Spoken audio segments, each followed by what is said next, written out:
Indirect proof में हम जो भी देयरफॉर के पीछे वाला स्टेटमेंट होता है उसे नेगेशन में लेते हैं। ओके, नेगेशन ऑफ हमारा देयरफॉर के बाद स्टेटमेंट है नेगेशन एम।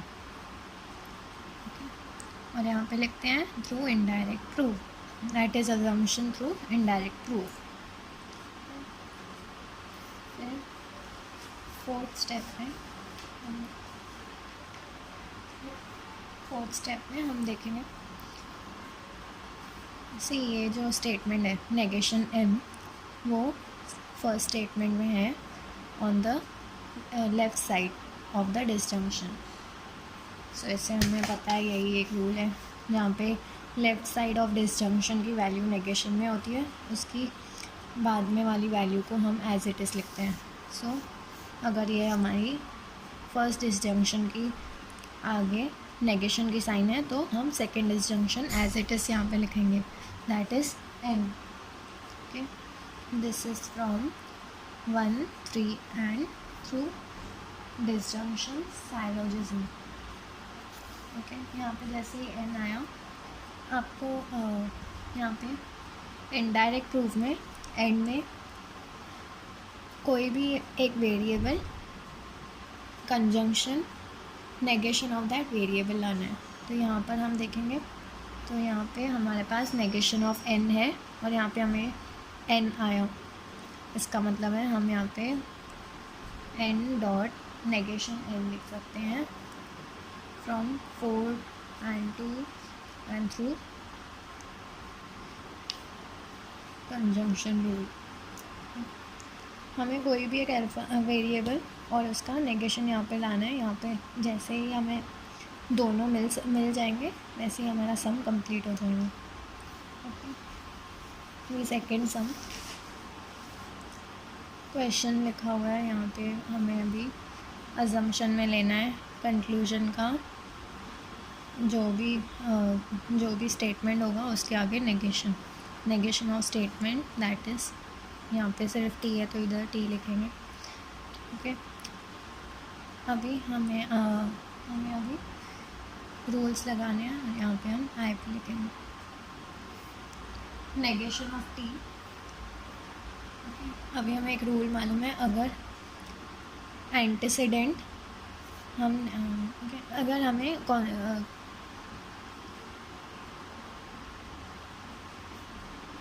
हमारे पास अगर कॉन्सिक्वेंट नेगेशन में है तो हमारा एंटीसीडेंट भी हम नेगेशन में लिखते हैं थ्रू मॉड एक्सपोनेंट्स। अगर हमारा मॉड टॉलेंस जैसे ही हमारे पास नेगेशन ऑफ कॉन्सिक्वेंट आता है हम उसे नेगेशन ऑफ एंटीसीडेंट लिख सकते हैं। नेगेशन ऑफ कॉन्सिक्वेंट है तो हम नेगेशन ऑफ एंटीसीडेंट लिख सकते हैं, दैट इज़ नेगेशन एम। सो आप यहाँ पे देखोगे हमारे पास एम था, अभी हमें नेगेशन एम मिल गया। ओके,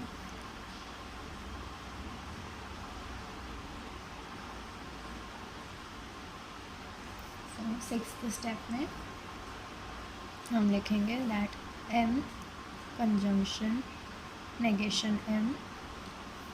यहाँ पे हमारा प्रूफ हमारा यहाँ पे सम सॉल्व होता है और यहाँ पे लिखेंगे by joining 3 and 6 through conjunction.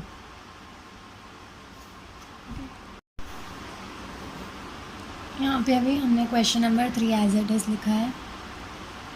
हमारा फिफ्थ स्टेप होगा जो कंक्लूजन में है उसके आगे नेगेशन लगाना। हमारा कंक्लूजन में है B dot D, so bracket में B dot D.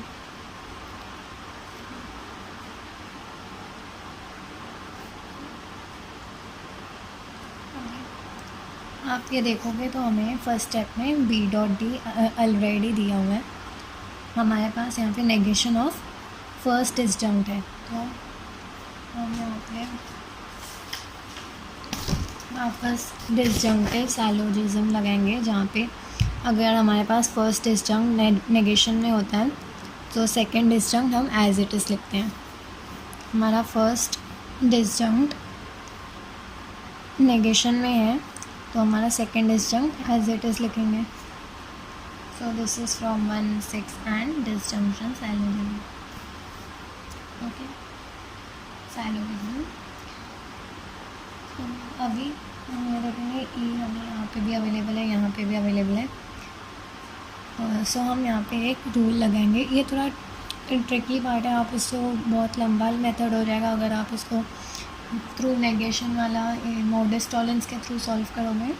Modus Tollens के हिसाब से भी आप कर सकते हो। अगर नेगेशन ई है तो फिर आप यहाँ पे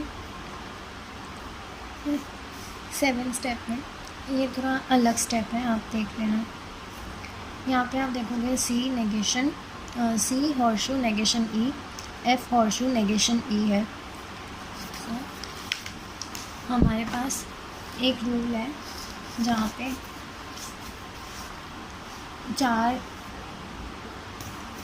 पे 4 वेरिएबल्स यूज़ होंगे, वो है ये वाला रूल। उसमें हमें 4 वेरिएबल्स हैं, P horseshoe Q, R horseshoe S, और इसके साथ एक कंडीशन होती है कि जो उसके एंटीसीडेंट्स होते हैं वो भी हमें मिलने चाहिए एंड बीच में डिसजंक्शन की साइन हो। तो यहाँ पे हमारे ये दोनों स्टेप में ये हमारे 4 वेरिएबल्स हैं और हमारे जो एंटीसीडेंट्स है सी और एफ वो भी हम लोग के पास हैं डिसजंक्शन की साइन के थ्रू। सो हम ये rule of constructive dilemma use करेंगे। सो इसके थ्रू अगर हमारे एंटीसीडेंट्स डिसजंक्ट में होते हैं तो हम उसके कॉन्सिक्वेंस को भी डिसजंक्ट में लिख सकते हैं। सो यहाँ पे हम लिखेंगे negation of e, disjunct negation of e. Okay, from 2, 3 and constructive dilemma. अभी आपने ये स्टेप भी देखा होगा through the proof of tautology. हम अगर पी को हम ऐसे भी लिख सकते हैं पी डॉट पी, और पी को हम ऐसे भी लिख सकते हैं पी डिसजंक्ट पी। ओके, सो हमारे पास यहाँ पे अब इस फॉर्म में है कि सेम वेरिएबल को हमने डिसजंक्ट के थ्रू ज्वाइन किया है, सेम वेरिएबल को डिसजंक्ट के थ्रू ज्वाइन किया है, तो उसकी जगह पे हम रिप्लेस करेंगे नॉर्मल ए की disjunct, that is negation e. So from 7th and tautology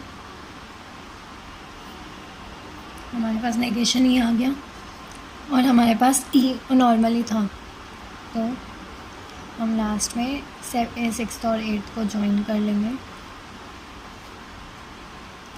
through conjunction proof.